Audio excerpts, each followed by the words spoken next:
Welcome to FIDE Master John Curtis Chess Channel, and as you can see today I'm going to dedicate this video to the great Grandmaster Ian Rogers of Australia.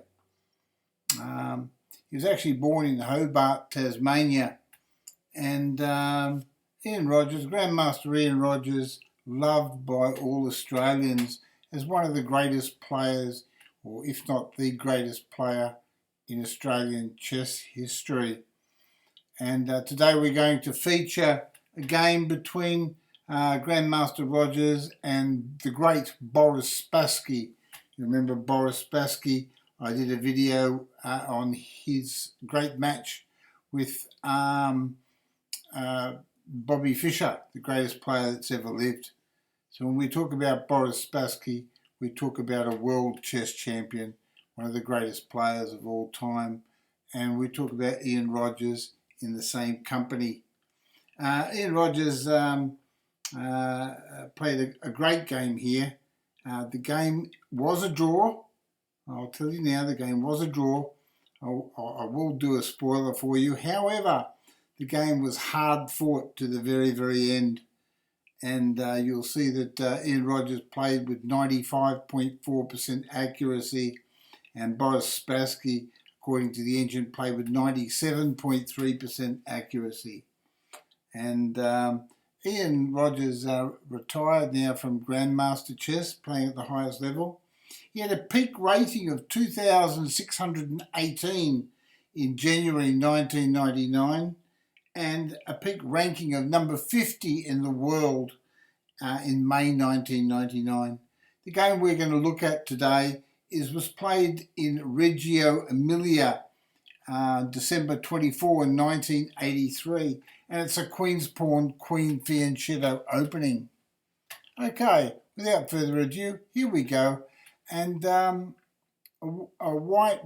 white is Ian Rogers, and he's played d4, and Boris Spassky, the great Grandmaster Boris Spassky, has played b6. e4. We expect nothing less than book moves from these two great players who've all cemented their names in chess lore and chess history. Bishop d3, star move, best move, amazing. Knight c6, the engine's suggesting. Right, and knight g file to e2.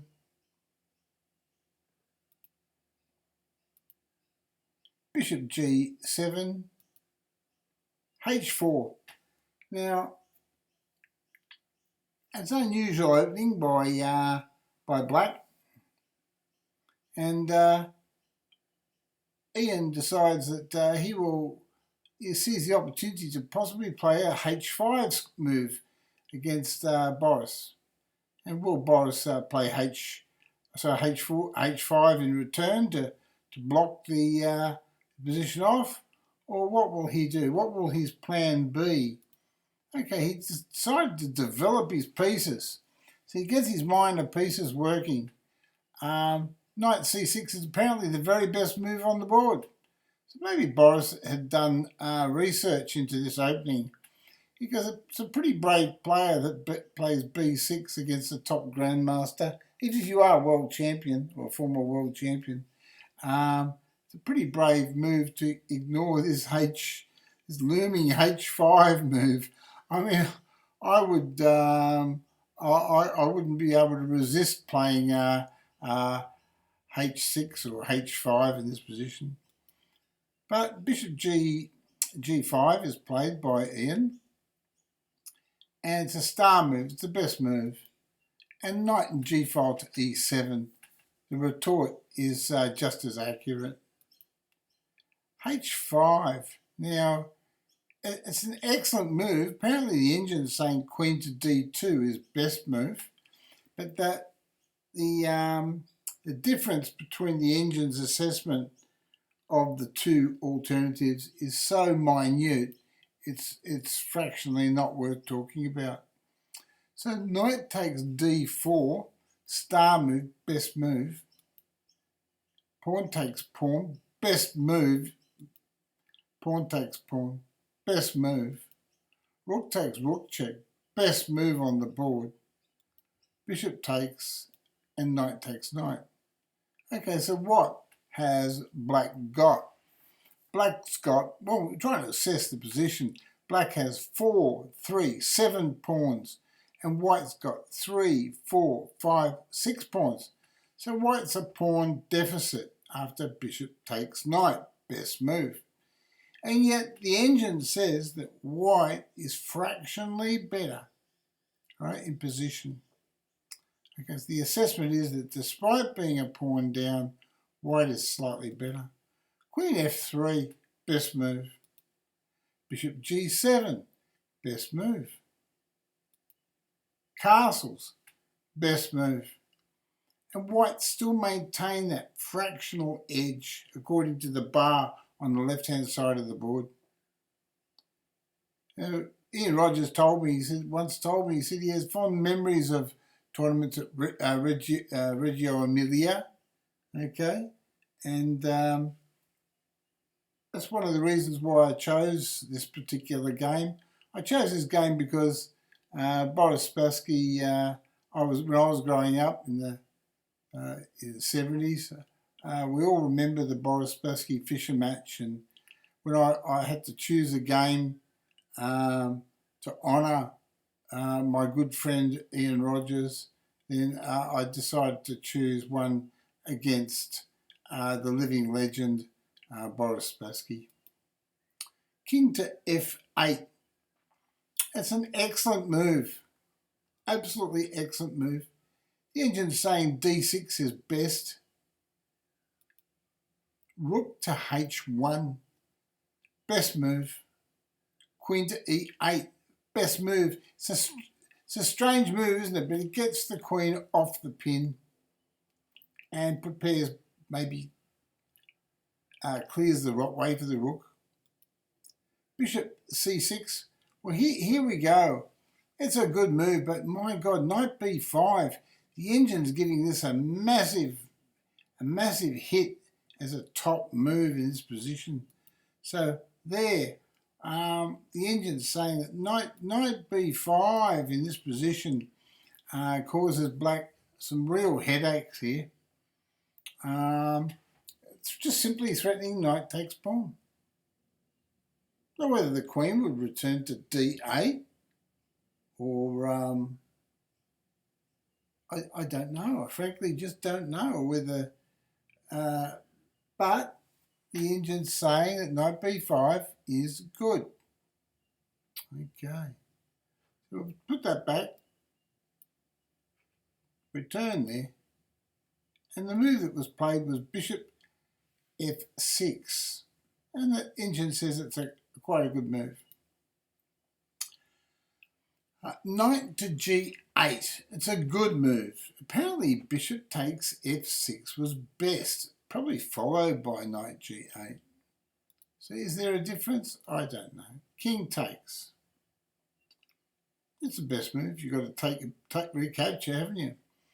So queen to f4. Gets his queen off the pin. Bishop was pinning so he couldn't play e5 because the pawn was pinned against the queen. So d6. This prepares e5. But apparently e5 was best. Straight away, e5. Control your black squares. Right? Don't let white get any play on those black squares. That makes sense too when you think about it. So that was probably the opportunity that black had to win the game. So if black had any opportunity to win, probably might have been with e5. Because after all, he's a pawn up and he's a former world chess champion, so he knows what to do in these types of positions. Not only that, after e5, the bishop on d3 would look like a pawn. Right? It just looked like a pawn. So black could then continue with queen e7 or d6 and queen f6. Let's see now. e5. Okay, so this is the exploitation, I think, by white that black should have played e5. And he thought, you beauty, give me a chance any half a chance and I'll take it. Because I missed knight, Ian's probably thinking here, I missed that knight to b5 move earlier. So queen e7, and just striking a balance in the position. Bishop e4. He wants to develop his bad bishop or exchange his bad bishop off. Bishop takes e4 is best move. Knight takes. Now white has actually solved the problem, if you might say, of his bad bishop. He solved the problem of it. Had black played e5, it would have been a completely different story. So d takes e, queen to h2, excellent move. Queen takes e5 is best. So we would have all just taken the pawn with check, wouldn't we? But Ian's probably thought of something else. So king g8. He was black thought that queen to h8 was too strong, and so he decided to just retire his king, and queen takes pawn. Says queen h8 is best. Queen h8 would have threatened rook h7, right? That would have been a real problem, right? So this is what Ian was looking at here. He was looking at queen h8. If you can get queen h8 in, check, and then king here, right, and then rook to the 7th, it would have been pretty nasty stuff.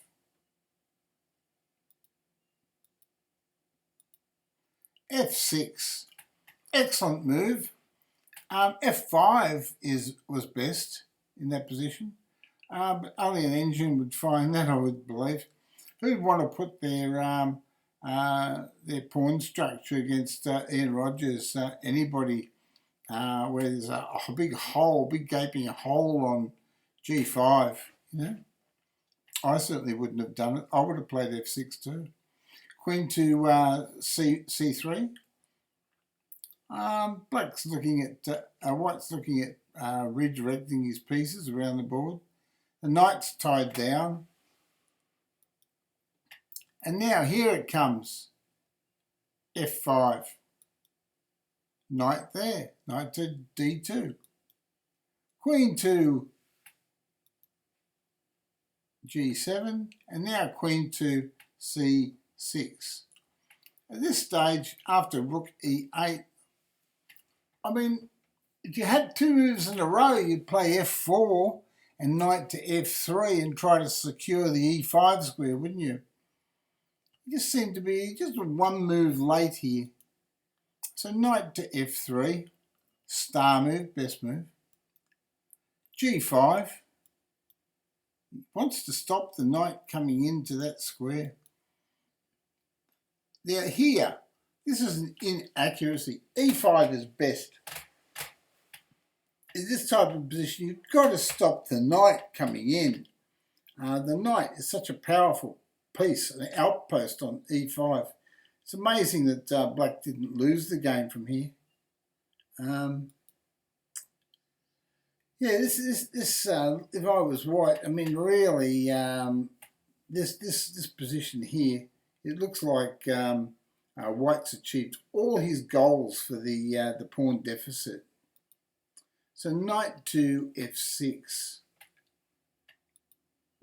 King to b1, question mark. Rook h1 was best. Yes, a rook to h1. That's a missed opportunity. And it was a massive difference too. It was a massive difference. It would have simply threatened rook h8 check. Right? Rook h8 check. So that was the idea. So rook to rook 1 should have been played. Not king to b1, but rook to there. That should have been played. And any move by black, then white wants to play rook checks. Rook checks. And if the queen takes, there's a knight check, wins the queen. Okay. So that's the idea of rook to h1, the powerful rook to h1. But it wasn't played.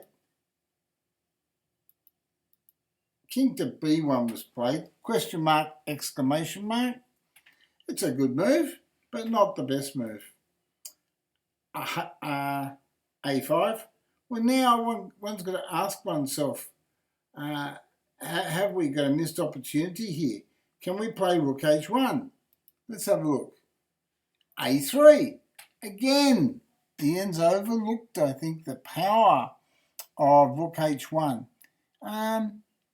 However, no, I stand corrected. What's happened is both moves are equal.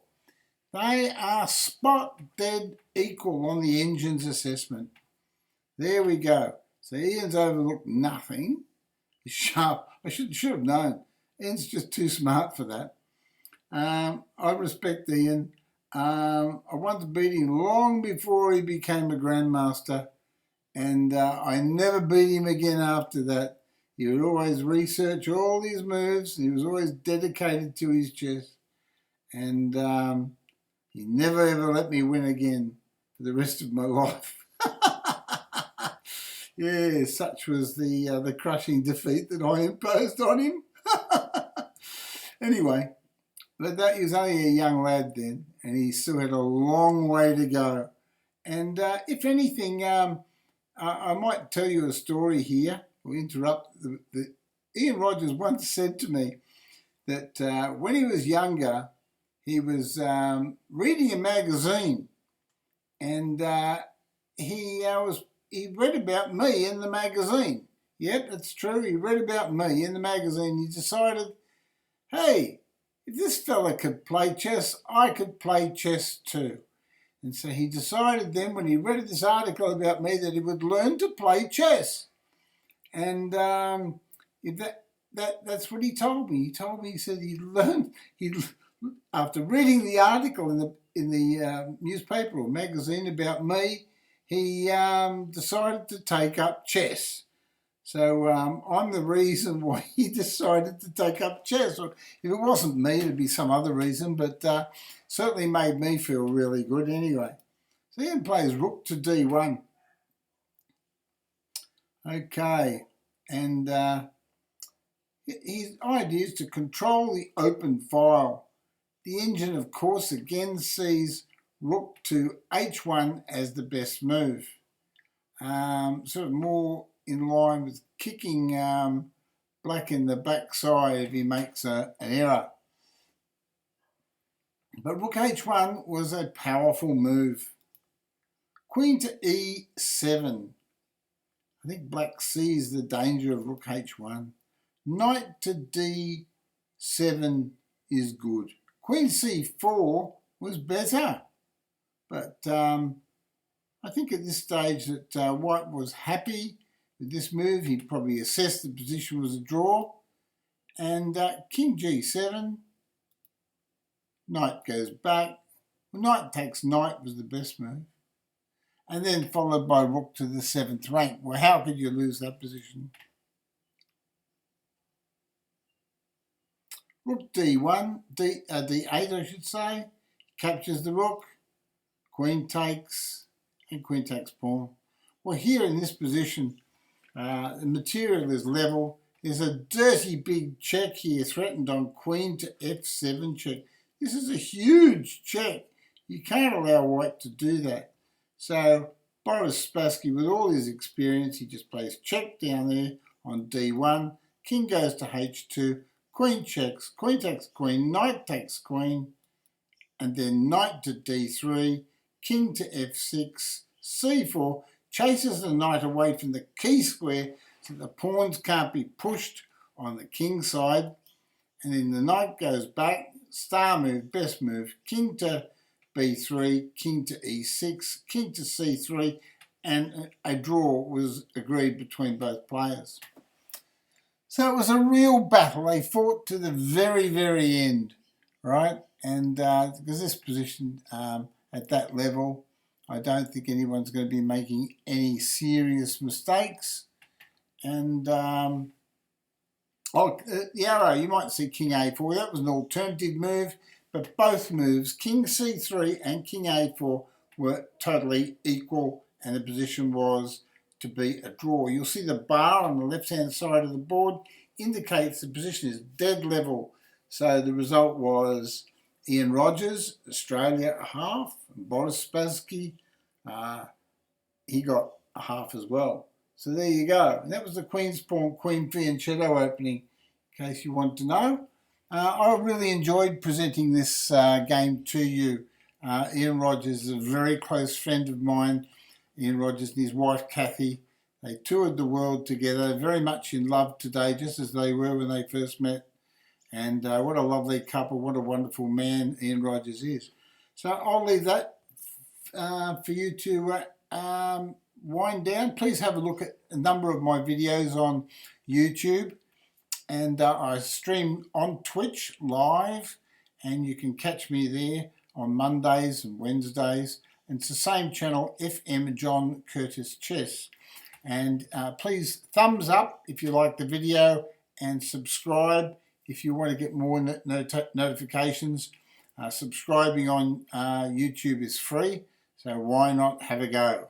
Thank you again, and I'll catch you later in my next video.